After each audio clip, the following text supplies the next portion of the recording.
Fantastic. So let's kick things off.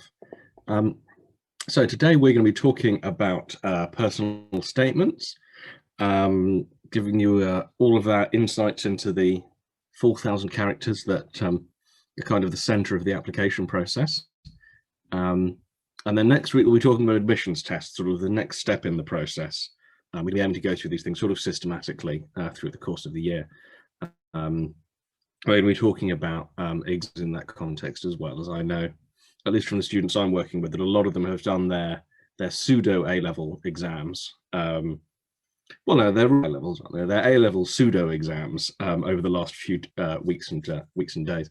And so it'll be interesting to talk about those and the relative weight those have in the application process. I did promise Dylan that I would add a slide with his face on to introduce him here, but I forgot. So I've only got the placeholder slide coming up next. So he's going to have to do it live. Dylan, tell us who you are. Sure, no worries. Yeah, my name is Dylan. I'm one of the admissions consultants at UniAdmissions. So I spend my days speaking with parents and students who are looking to join university, and I discuss their applications, what's required of them, just so that they have a good idea of what work they need to do in order to get into the university that they want to. Fantastic, thanks Dylan. My name is Matt. I look after our research here at UniAdmissions. That means my job is to make sure that everything that we put forward, not just in this presentation, but all our other presentations, in our books and our teaching, all of that stuff is based on data, is all stuff that we can sort of stand up on a kind of factual basis. Personal statements. I'm going to try and tackle this in sort of three broad areas today. The first is a little bit of an idea, kind of a discussion of why they exist at all, as it is, they're a little bit weird, right? We're going to talk about how to write a good one, the kind of things you need to be thinking about in very broad terms, drawing on our book, the Ultimate UCAS Personal Statement Guide, and then we'll be looking through a few examples of personal statement writing, some that I like, some that I like less, just to give you a sense of, at least for me, things that I personally think make for a good statement. And I'm sure that'll provoke a little bit of discussion and thought. Without further ado, the first thing to talk about is why personal statements exist at all. There are plenty of university systems, particularly in Europe and in Ireland, that don't have anything like a personal statement. You just do your exams and you apply and you get into universities based on how good your exam grades are. The personal statements were introduced to the UK, I believe, in the 1990s, alongside expanding access to universities. And this is because, particularly in recent years, but for a very long time, people have been doing well in their A-levels. And it can be difficult to tell the difference between two different applicants who have both got 3 A's. This is the reason the A-star grade was introduced, I think, in 2009. And is the reason GCSEs have been changed recently as well. Those that now go up to 9, and I'm sure that one day a 10 will be introduced when too many people are getting 9s at GCSE. So the personal statement serves the same purpose to help differentiate applicants by being able to assess their interest in the subject. And that's what the personal statement does. You are forced to show why it is you want to study the subject and to fill a single page with that. And if you, as will often happen, students don't in fact actually want to do it, it can be hard to do a whole personal statement on a subject that you're not really passionate about. And this makes the whole process much more holistic. It means universities can make decisions about admissions based on students they think are best suited to the courses, students who've shown a real interest, really allow them to make personalized decisions rather than experiencing you as a kind of number on a spreadsheet. Now, any of you who are looking to apply in the coming year, or who have just applied, or who are the parent of someone who's doing that, you will doubtless have noticed that they are very difficult to write. It's a really unpleasant experience. I'm writing my own more years ago than I would like to admit. And the personal statement writing experience is not is not super pleasant. It feels awkward and uncomfortable, and there are reasons for this. It's not like anything you've written before. You know, it does have an essay quality to it, but the way in which you're required to approach it, the fact that you haven't got very much space, the fact that there isn't a text per se that you're talking about, can make it really challenging to kind of find a good structure for your personal statement. And of course, it's about you, and that makes it deeply uncomfortable. You're talking about things that you care about who you are, your own experiences, and so it's really hard to make yourself sound sincere and make it personal. It's not fun to talk about oneself a lot of the time, and that's something the personal statement really draws out. You also will find that the personal statement doesn't feel long enough. I think for a lot of students it feels much too long. They much prefer to have only the one or two paragraphs, not have a whole page to fill. Whereas for others, they're squeezing in all of their awards and their Duke of Edinburgh and their piano and all of the books they've read, squeezing all of that into the 3 or 4 paragraphs of space you've got can be really difficult. So you'll often find students who come to you with a 2 or 3 page personal statement and you're really editing it down. It's a difficult length, and I think this is on purpose from the sort of design of it. It's supposed to be a challenge to write so that it can be useful to assess whether you're a good match for the course or not.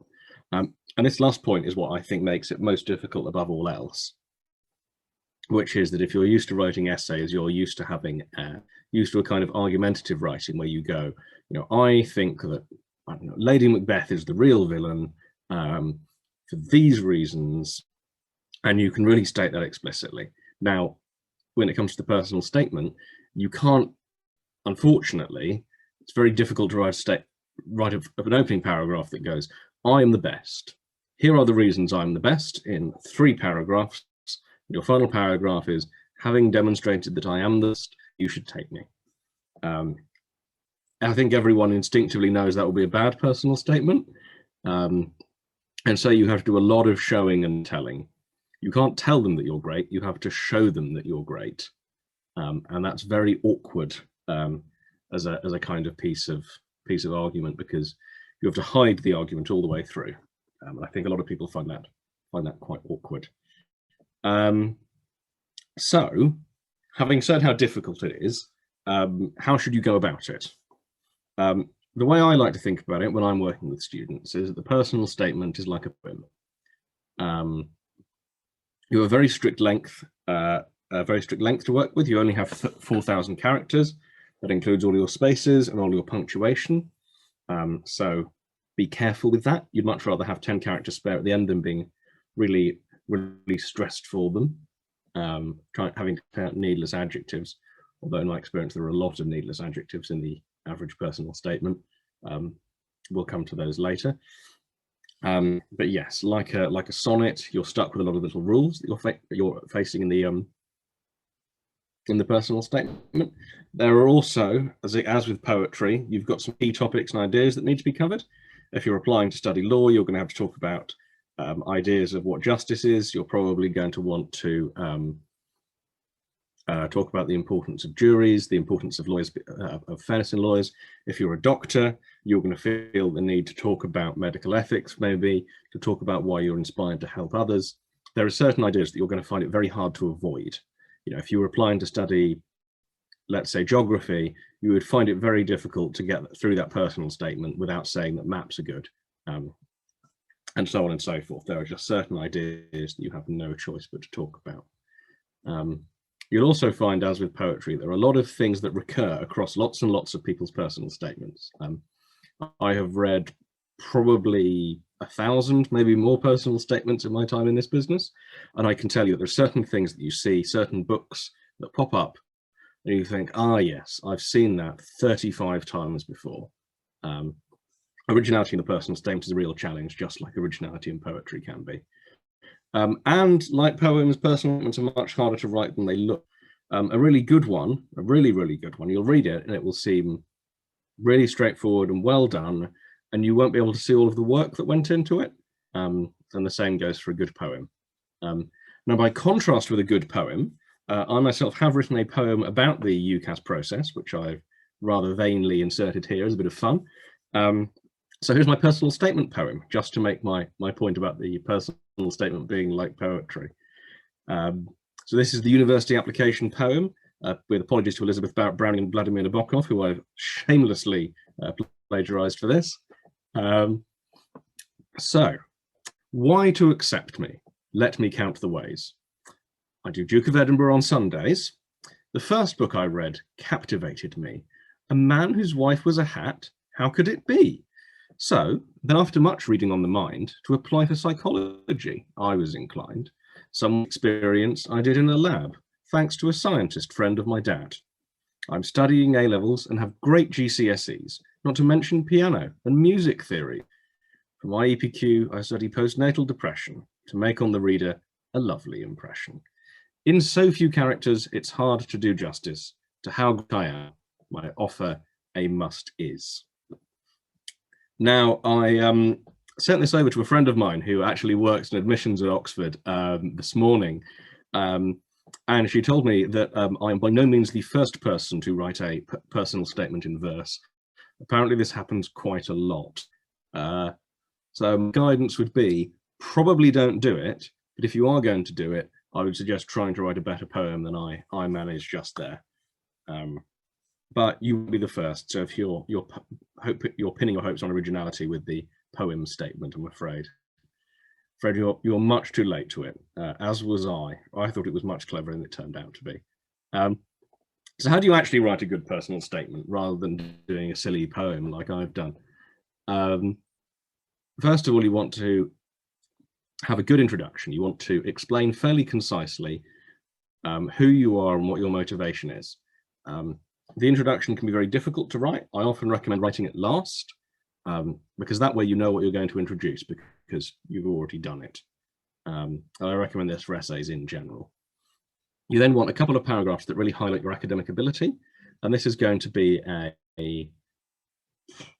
engagement with the texts, books about the subject that you're looking to study, demonstrating your interest and your passion.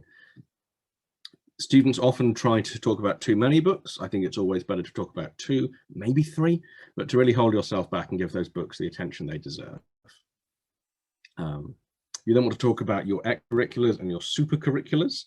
The supercurriculars being the things that you do outside of school that are related to your subject. So if you're interested in studying, let's say, English, if you write poetry or to participate in literary culture in some other way, whereas the extracurriculars are your cricket and your dance and your violin, unless you're applying for music. The stuff that's nice to have, but doesn't actually directly inform you the subject that you're applying to. And then you want to have a nice little conclusion, which rounds off the writing to give people a sense of why it is they should pick you. Now, the balance of these, this is what we generally suggest. This is drawn again from our book, the Ultimate Personal Statement Guide. But these aren't, rules. I wouldn't worry if you have a slightly longer conclusion or a longer introduction. It's absolutely fine to play around within this framework. It's just a set of guidelines. Now, there are certain things that set apart a good statement and a really great statement. The first of these is a passion for your subject, and that passion being clear, but also having clear evidence for it. So imagine you are applying to study, let's say, archaeology. Now, if you want to study archaeology and you say, I really want to study archaeology, but you've never actually really done anything about it. You haven't been on any archaeological digs, you haven't been any relevant places nearby, you haven't tried to do any work experience, that's going to make you look like a sort of a rubbish applicant, because you say you love it, but you can't demonstrate that you do. What you want to be doing is putting forward really high quality evidence that your passion is as great as you say it is. You want those two things to be nicely in sync. Different books and ideas from other applicants. So, and we'll come on to this in a moment, there are certain books, and this is where having a little bit of expertise to help you along with this, outside of what you might get from school, really pays off, I think. There are certain books that literally hundreds of students each year will mention in their personal statement. These are books that teachers will recommend, that are the first result on Google when you try to find out about further reading. Obviously they're good, but if you're trying to set yourself apart from the crowd applying for Oxford, being the 17th person that they've read that day talk about how much they like, I don't know, worrying about the Nazis in their history, and they talk about Richard Evans, it's a little tiresome. You want to bring something new to the table, something that the reader hasn't seen before. And that's about exploring your own interests, but also thinking to a very small extent strategically about what is going to be interesting and different for the reader, as well as what you're passionate about. Not surprisingly, for a good personal statement, you want the writing to be good, you want it to be clear, to be effective. Personal statement writing is, in my experience, absolutely stuffed with bad writing by students. You will get sentences that are far too long, overuse of semicolons, flashy adjectives, completely incoherent mixed metaphors. You get a lot of 17-year-olds who are very good at English, but are showing off, and they tend to make rather silly looking mistakes that make them look pretentious. Try to tone all of that down. You're writing a personal statement. You want to show how smart you are in a clear, effective way, not in a kind of showy, faux Oscar Wilde way. And that last thing is that sense of personality, a really, really great personal statement. And this, I would say, is the thing you can get away without having if you're ticking all the other boxes, because this is the hardest part, is pushing through the page the kind of person you are and helping the reader to want to know you. This is where having some kind of personal experience to draw upon is really valuable. But if you don't have an interesting personal experience to bring to the page, then just having a little bit of humility, a little bit of charm, all of that will go a long way in the personal statement.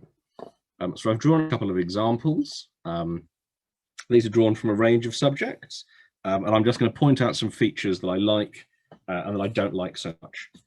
I'm going to try not to go through these too quickly, but the nature of the personal statement means that I can't spend 10 minutes on each one because they're relatively large blocks of texts. If you find that you're not able to read quite as quickly as you might like, the good news is that this will all be recorded and sent round in the coming days, so you'll be able to come and look back. So these are all drawn from our book, the Ultimate UCAS Personal Statement Guide. This first one, as you might guess, is a medicine personal statement. This one I don't particularly like. It starts off by telling the reader what medicine is, that it is academically and mentally challenging, which presumably they know, so I don't think is very interesting. They then use the verb amalgamate. This is a classic show-off kind of word you might find in a personal statement. There's nothing wrong with combines or joins here. Amalgamate is just showing off. This sentence is also far too long without any commas or breaks in it. And you've repeated individuals, a variety of individuals with their own individual problems on a day-to-day basis. Good God, 3 separate expressions of how separate things are, which after you've just said amalgamates, I don't much care for. You then get to the other point about medicine. Oh, it makes a difference to the lives of others. Great. Obvious, and I feel in this context, a little trite. One sentence for what the point of it is, whereas an incredibly long phrase for explaining what medicine is in a slightly obvious way. This one I like much better. Here, the applicant draws on a personal experience, which actually gives the reader a sense of why it is they want to study medicine, what they actually care about. You feel yourself in the scene, the slightly banal detail of the cold food section, the sense of powerlessness, the naivety, the sense of fear.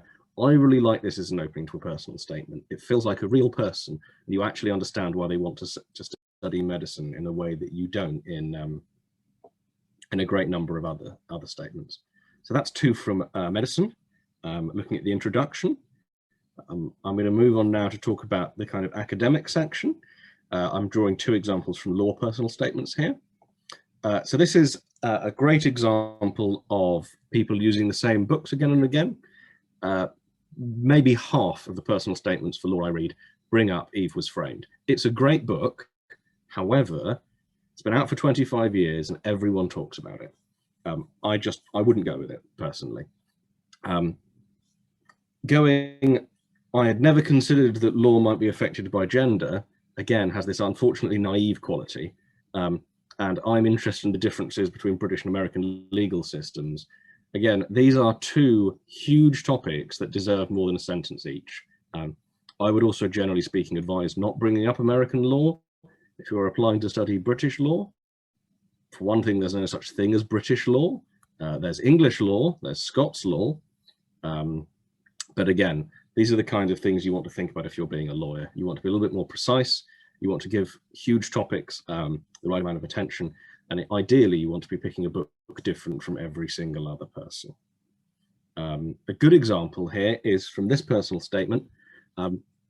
This candidate, I appreciate this is quite a long passage, spends something like 200 words actually taking seriously the ideas of Plato. He contrasts them with contemporary ideas in the law, looks into the politics of it. He draws analogies and highlights problems that come out of the text. This is much better. This is a proper engagement with a difficult text. He's giving it plenty of time rather than just going, I read the book and I found out about gender. Nothing else. This is a huge improvement. I really like this as a piece of personal statement writing. So that's a little bit of a hint on the academics. I appreciate this is all rather quick, but there's only so long we can make these, and I'm sure we'll be doing a much longer bit of personal statement analysis in the personal statement course and all the other resources we provide, not to mention the book. Thinking about the extracurriculars, here's one I don't particularly like.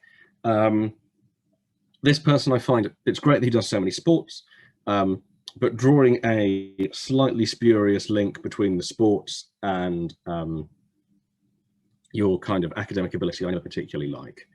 The test of your self-will from running, I just ultimately don't think this translates usefully into academic work. It's a parallel people always try to draw, but personally, I think you can love sport as much as you like, but you can leave it out of your personal statement entirely.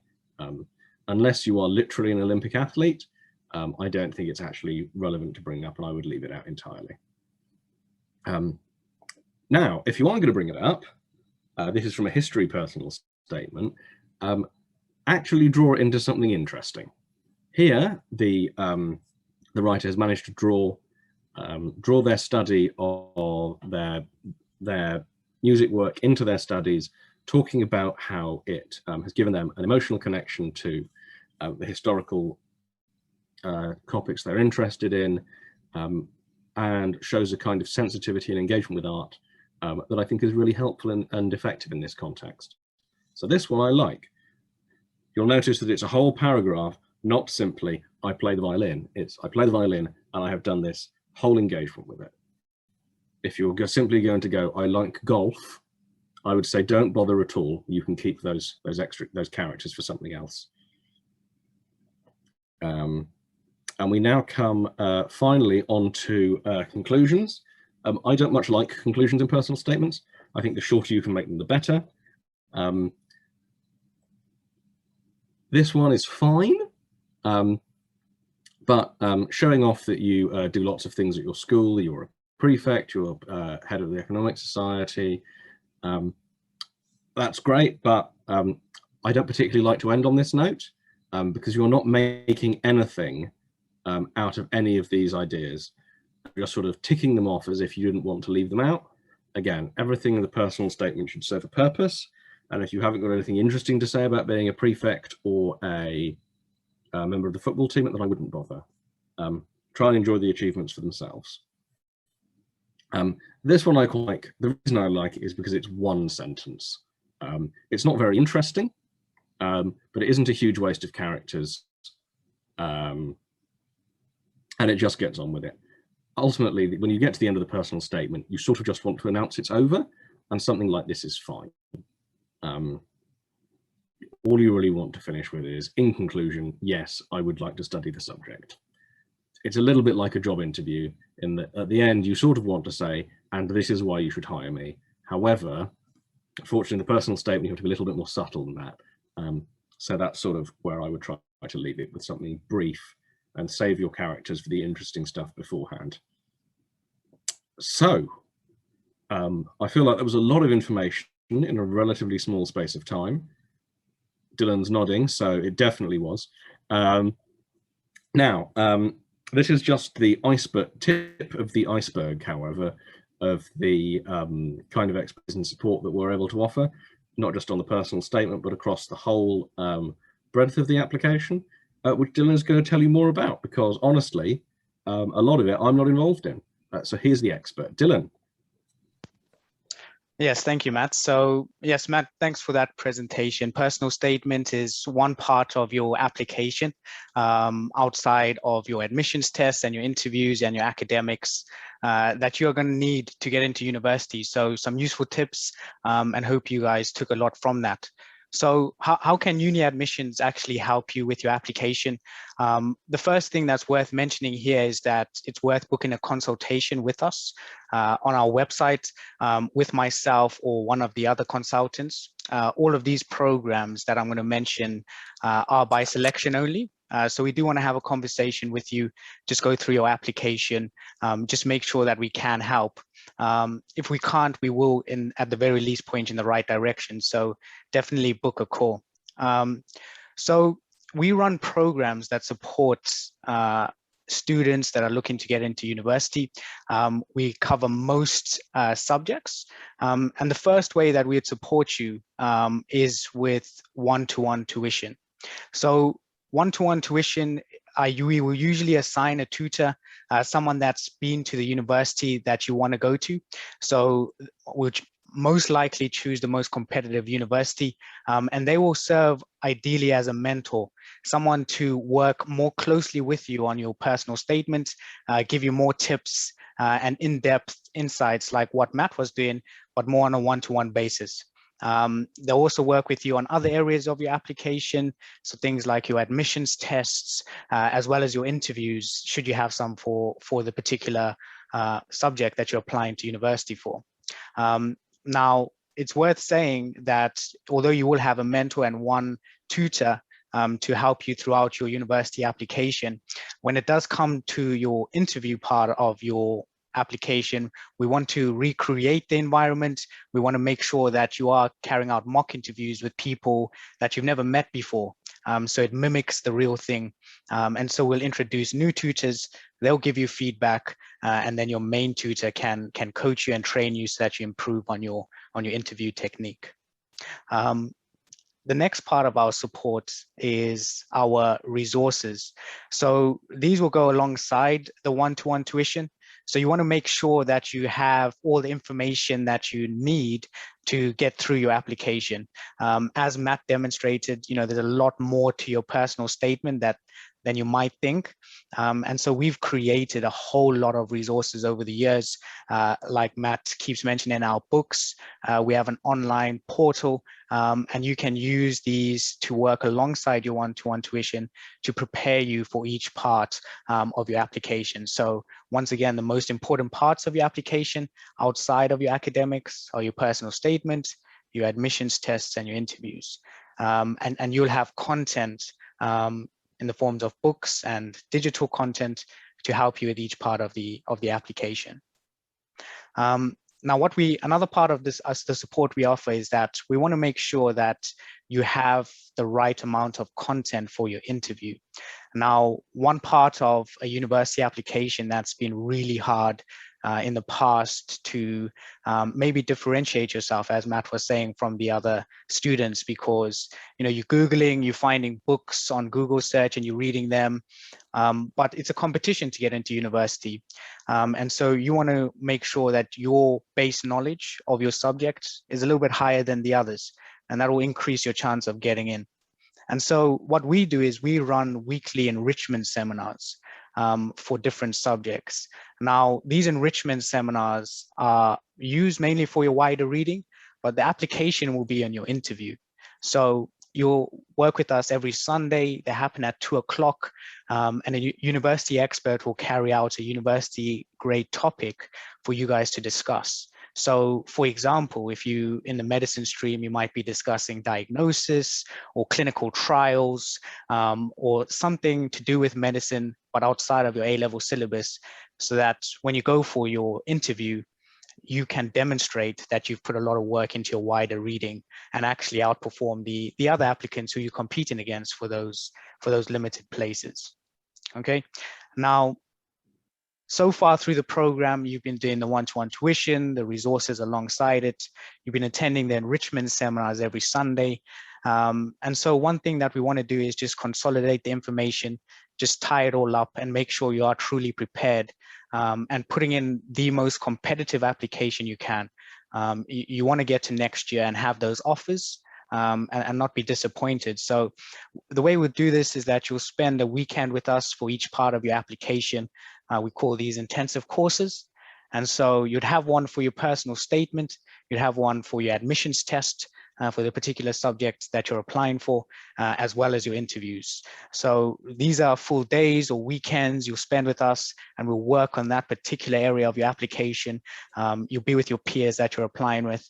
And again, the whole point is that you are putting in the most competitive application for that you can, so that you're not disappointed next year. Okay, so that is our way of tying everything up, and making sure that you are ready for that part of the application. Okay, so that's how we structure things. We'll have, just to summarize, your one-to-one tuition, your resources, your enrichment seminars, you have your day courses to tie everything up. So what does this actually mean, and how does that translate? What does it mean for you? Why can't you do it on your own? So, by working with us, we actually increase your chance of getting into university. We have a figure of 3 or 4 times. And the reason why is, like I say, is because it's a competitive, the nature of a university application is that it's competitive.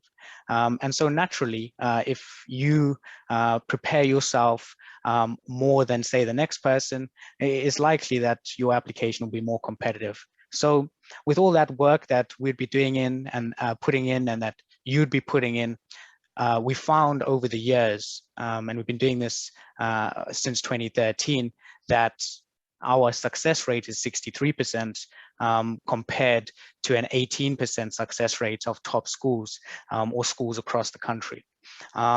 So it's a significant difference in comparison to, say, a student that prepares on their own or prepares with their school.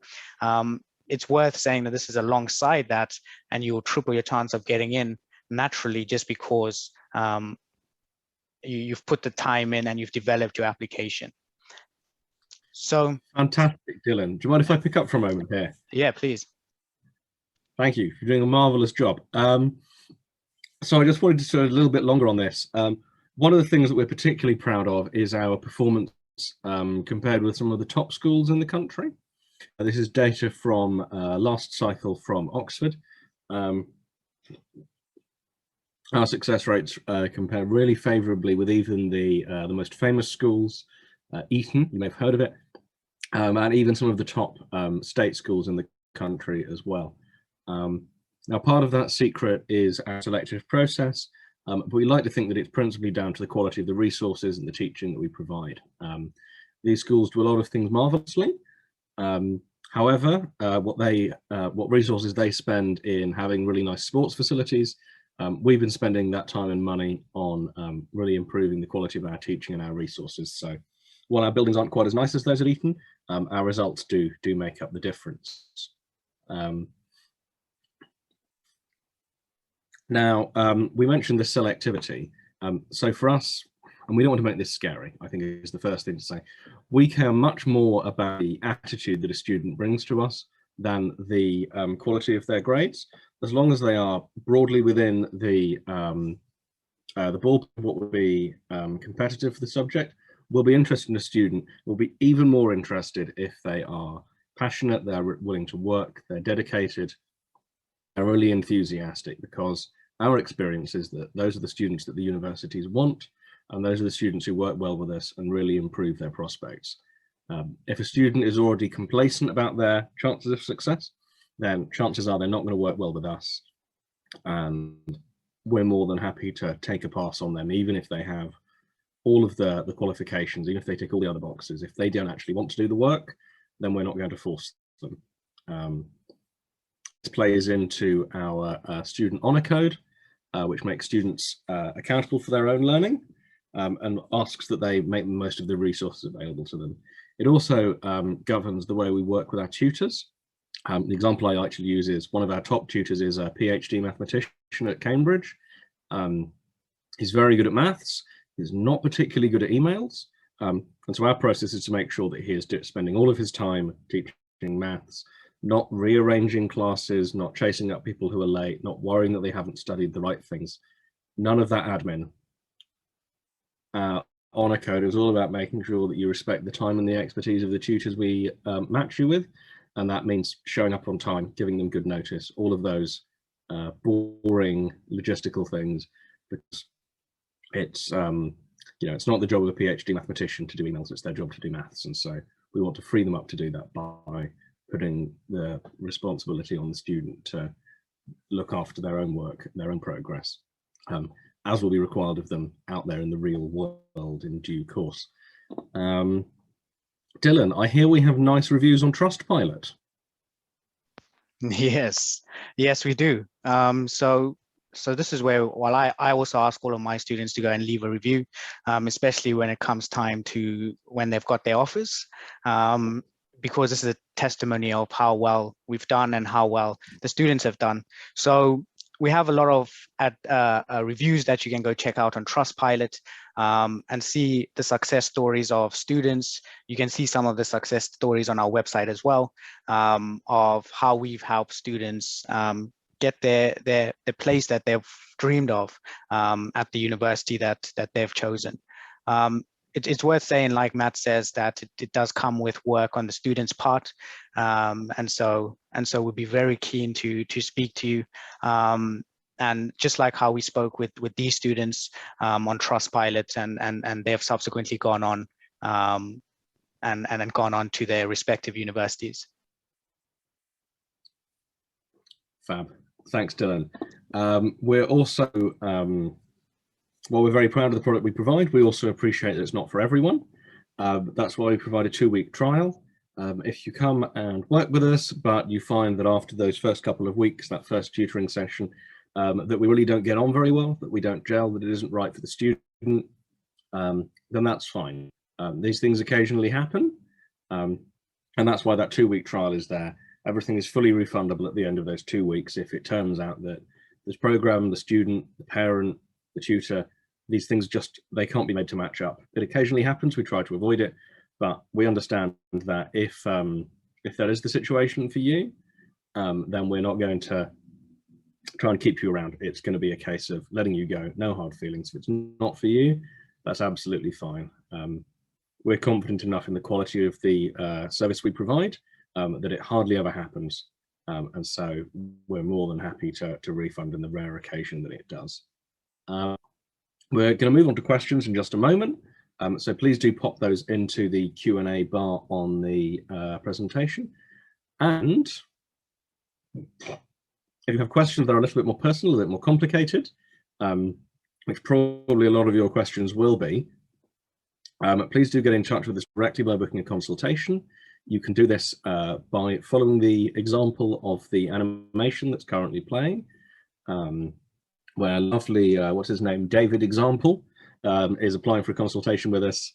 I think he's doing it months and months ago because I haven't updated this animation, but I'm sure you can follow his fine example and book a consultation with us to have a chat about your personal circumstances, your needs, and for us to get a really clear sense of how we can help.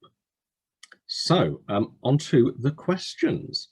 I think some of these I'm going to answer, some of them Dylan will answer. Unfortunately, we probably won't be able to get to all of them, but we will certainly try in the time remaining to us.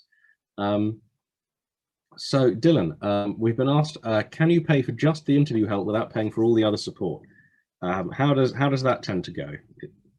Yeah, so what happens is that if you follow the example on screen, just book a consultation with myself or one of the other admissions consultants. And what we'll do is we'll evaluate your application, find out the areas that you are strongest in or weakest in, dare I say, and see which program of ours you would fit into. We are very concerned with the success rate and you actually getting the offer that you want. And so we'd recommend programs that are right for you.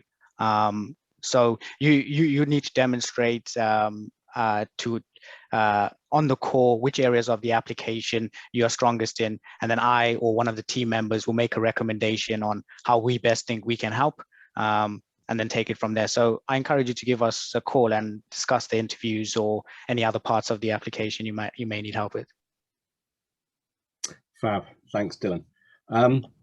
As Dylan said, we do recommend the programs. The reason for this is because developing the skills for the interview takes more than an hour. It takes more than 3 or 4 hours, in fact. And so we find it's much more productive to work with before the application, before the interview, before the admissions test, so that they have support at every stage of the process.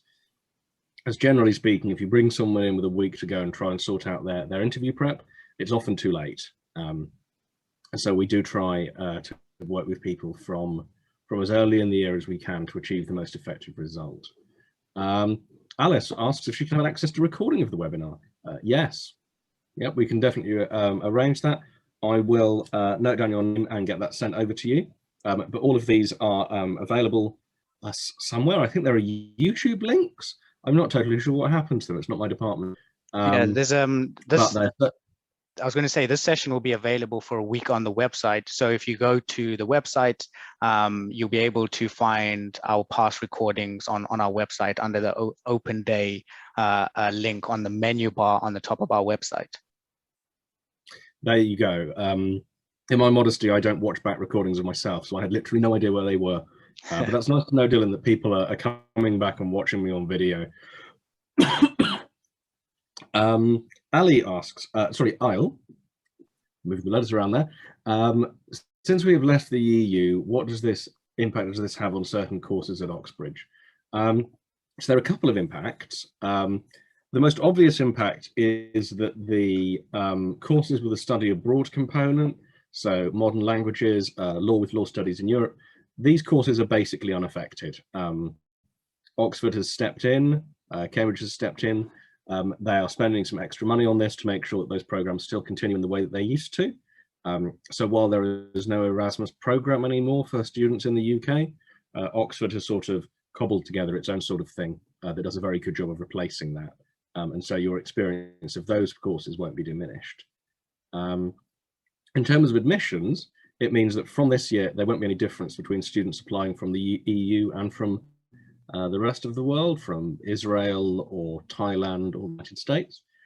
This is going to make it more expensive for them to attend, and so should, in theory, make coming to the UK less attractive. And it should also, in theory, mean that the rate at which they are offered places will go down a touch. But this is one of those things we're not going to know for several years in a statistically significant way. My guess is we'll see a small drop in the share of students applying from the EU, but it's much too early to tell, unfortunately. But if you're thinking of a course which involves a study abroad component, that's going to be fine from an Oxford standpoint. Less rich, less prestigious universities, those courses might be disrupted, but Oxford and Cambridge, things are proceeding more or less as normal despite Brexit. Harry Bridgewater asks, what was the medicine success rate this year for Oxbridge? So we don't know the success rate for Oxbridge this year. And that's because we measure this both based on offers, but also based on A-level outcomes. So we could come and tell you that a certain number of students got offers and a certain number of students got offers, but actually we don't really know. So to take an example, if you think of the number of students we've worked with, we know how many of those have got offers. However, we don't know anything about whether they're going to get the A-level grades to meet those offers, and we don't know how many places were offered or how many applicants there were for medicine overall, and we won't know that probably until October of next year. And so it might be that our success rate is one number, but that number is going to be completely out of context because we don't know how it compares with the broader population. So, you know, I believe, advertise on the website our medicine success rate, but that success rate is entirely in the context of how it compares with the aggregate success rate.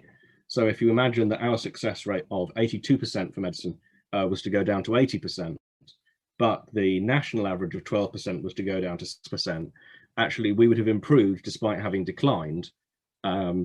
And we won't have that contextual information for a long time yet, unfortunately, which is frustrating for me because it means that I don't have anything to do for whole weeks of the year while I wait for the data to come in, and then have all of my work bunched up between November and Christmas, which I don't much appreciate. But unfortunately, it's just the way that these things are set up and is not something I have control over. But Harry, if you get in touch with us at the appropriate time in the year, I will have all of the data, and I have loads of data from last year if you want to get in touch about that as well. Let's see. Muad asks, how can we know the fees for your courses? Is there any reduction for those who can't pay? Yes. One of the reasons we don't advertise fees on the website, well, you're the expert on this, Dylan, because you speak to people every day. Sure. So we don't advertise the fees because, like I said, it depends on the student. We're very concerned with actually getting an offer for you guys, and there's no way that you know, anyone can buy a program from us without us knowing actually how we can help you. And to answer your question, if you want to find out the fees, book a consultation. We'll go through a call with you, evaluate your application, see how much we need to help you, and then we can give you that. Now, if we do have a foundation program that we run, this is worth noting that for the circumstances, it would depend on what they are. But if you're eligible, we have a foundation program where we support students from a disadvantaged background, and you have almost all of the program paid for you. So if you get in touch or go onto our website and see the foundation eligibility requirements, you'll be able to apply there. Alternatively, you can book a call as well, and we'll point you in the right direction. Thanks, Dylan. We have really ambitious targets about the number of students we're going to work with the foundation. So if you are in any doubt about how much you can afford to pay, please do get in touch. If you're worried, it's unlikely that we're not worried as well. This is again why we put such an emphasis on the consultation, because the fee, it could be anything from £1 to thousands of pounds, and we want to make sure that people aren't put off by the 1,000 number when it turns out that they might actually be in the £1 number. I'm not sure we've actually bothered to charge £1 ever before. I think probably we round that down to nothing. But you get the idea. It may be, depending on your circumstances, that the program is to you essentially free or very, very close. Oh, and there's another question from Muad, which I'll come in a second. Sanshit asks, do internships from big companies have more value than internships from small companies? This is an excellent question. I would say that it depends very much on what you do in your internship. One of the problems of doing an internship with a big company is there's always the risk that what you're going to do is photocopying and making coffee. Now, photocopying and making coffee, you can do that almost anywhere. And in some places, for example, Starbucks, you can get paid to do it. Whereas in an internship, you won't get paid at all. So I would really look at the quality of the internship rather than worrying about how famous the name of the company is. You know, if you're going to have an internship with Google, but all you're going to do is make coffee, fetch photocopies, and go and collect people's dry cleaning, I don't think that's really worthwhile. But if you can get an internship with, say, an architecture company in your town, and you're going to be one of 4 people who works there, and you're going to be involved in everything, you're going to see how everything works, you're going to be invited to participate, that's going to be so much more valuable than having that same internship with an enormous architecture company in London, where all you're going to be doing again is coffee and photocopies. So, oh, and Alice follows up on the internship question. I think because of the virus, internships are going to be much less of a worry than they would have been ordinarily, particularly in the context of medicine. This is something we're going to talk about, I believe, in 2 weeks' time. But again, the important thing with internships is the quality of what you get out of it, not the fame of the name. If you're worried about it, then I would look at charities. Even spending a little bit of time doing charity work, doing voluntary things, doing stuff you care about that builds skills. That's going to be much more valuable than you doing an internship at the BBC or something. Particularly if you're thinking about medicine, then showing that you actually care about people is far more important than showing that you've been and done something in a fancy lab, is what I would say. But I think internships, I haven't got the schedule in front of me, but it's something we've talked about doing a full presentation on, and I think that's probably going to be coming up in the next few weeks. But you've got plenty of time to get an internship, Alice, in any case, but it is only May, and even 2 weeks will be enough for you to discover an awful lot about the world of work. Muad asks, how do I book a consultation? There's a lovely animation playing at the moment. Occasionally it freezes, which is irritating, but that should show you how to do it. Otherwise, if you want to drop your phone number into the chat, then we can call you back if you feel more comfortable with that. And when do we think is the right time to start the personal statement? Dylan, when do you reckon is the best time to start the personal statement? So we like to start preparations 8 to 12 months in advance. Right now would be a good time to start preparations. This is just so that you can, spend some time getting your drafts, discussing ideas, and spending some time before you get your final draft or final statement put in. Also gives you time to work on your wider reading and get content for your personal statement. So, always the best time is yesterday. But then, if you want to do it, I'd say now is your next best time. I believe that's Confucius, isn't it, Dylan? When is the best time to plant a tree? Yes. Yeah, Dylan's right. The other thing to add about a personal statement is that it's really easy to leave it to the last minute and let it get in the way of other things you need to be preparing for. So if you're applying for almost every course at Oxford and Cambridge, there's going to be an admissions test, and that test is between 2 and 3 weeks after the application deadline. So if you've been working on your personal statement right up until the deadline, and then are suddenly only spending 2.5 weeks on preparing for the test, I think you've got the balance of your preparation wrong. You can do the preparation for the test alongside the personal statement. That's absolutely fine. But I would certainly recommend being done and dusted with the personal statement, maybe even in June or July, and then swapping your focus entirely to the admissions test. Maybe you're better at multitasking than I am, but the admissions test is such an important part of the process. And so if you can sort out the personal statement in advance, then it really frees up time to focus on that rather than worrying of the extra adjectives or the commas or whether you're going to mention certain things in your personal statement. We've got 2 more questions I'm going to answer, and then we're going to run out of time. As I'm trying to be disciplined and keep these to an hour so that they're more rewatchable. They've got dreadfully long towards the end of last year. So I'm just going to answer these last 2 questions. We've been asked, what kind of super curriculars would you recommend for applying for geography? So it depends on the area of geography you're particularly interested in, whether you're thinking about human geography or physical geography.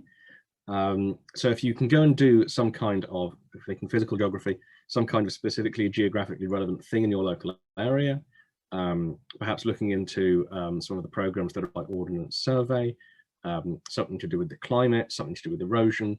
I'm thinking of myself because I live by the sea. But going out there and finding some kind of environmental or sort of geographically focused project that you can get involved in. There are an unbelievable number of projects that need volunteers, particularly now. And so that's the kind of thing I would go and get involved in. In terms of if you're interested in human geography, I would think about something to do with the study of maps, the history of maps, just really expanding your kind of interest in the way that human societies work and trying to find some kind of project related to that, maybe through your EPQ if you're doing one. Aisha asks about work experience in the virus. It sounds like this is a big worry for people, so I think we're definitely going to schedule in a work experience and internships presentation for the next few weeks. I will speak to my boss about that so that we can schedule that in. But the thing to remember, Aisha, is that if you haven't had work experience because of the virus, a lot of other people haven't had work experience because of the virus. And so I think the value of work experience is going to be somewhat discounted, because if access to it has been really visibly unfair because of the virus, people aren't going to be putting such an emphasis on it. So I wouldn't worry too much on that count. But again, it depends on your personal circumstances. It's always really helpful to have a chat with you so that we can identify ways we can help based on your personal circumstances. And one final question, Salman asks whether it's a good idea to run for head boy. Will it be beneficial to include his personal statement? Honestly, it's not going to make or break your application whether you are head boy. If you would like to be head boy, then I would run for it. If you want to do it so that it looks good on your personal statement, I wouldn't bother. You want to try and do these things for the right reasons, and the right reason is that you want to do it for itself, not for some kind of theoretical advantage it'll give you down the line. I don't think anyone is getting in on the basis that they were head boy or head girl, whereas someone else was deputy head boy or deputy head girl. It's a nice thing to have, but it's not going to make or break your application. So I would focus on whether you actually want to do it because you want to be head boy rather than you want to be head boy because something else. I myself was not head boy, but my school didn't have a system like that anyway, so I didn't have the opportunity. I'm sure I've been a dreadful head boy because I was a very badly behaved teenager. Dylan, were you a well-behaved teenager? I wasn't head boy either, no. So we'll just leave it there. Well, there you go. We got away without being head boy. I managed to scrape my way into Cambridge on my second attempt. So you can get away with it. But if you would like to be head boy, become head boy. But if you want to do it so you can get into university, I wouldn't worry about that. I would focus on doing it for the purpose of being head boy. That's all we've got time for today. Dylan, thank you so much for joining me. Thank you, Matt. It's been a pleasure as always. So say goodbye, Dylan. Yes, thank you, everyone. I hope to see you on the other side of a phone call. Do book a consultation, and more than happy to speak to all of you. Yep, it's been lovely to speak to all of you. Have a wonderful long weekend, and I will hopefully see some of you next week when we'll be talking about admissions tests, exams, and all of the marvelous graphs that I have prepared for you. I hate it. It's so many graphs. Have a lovely weekend, everyone, and goodbye.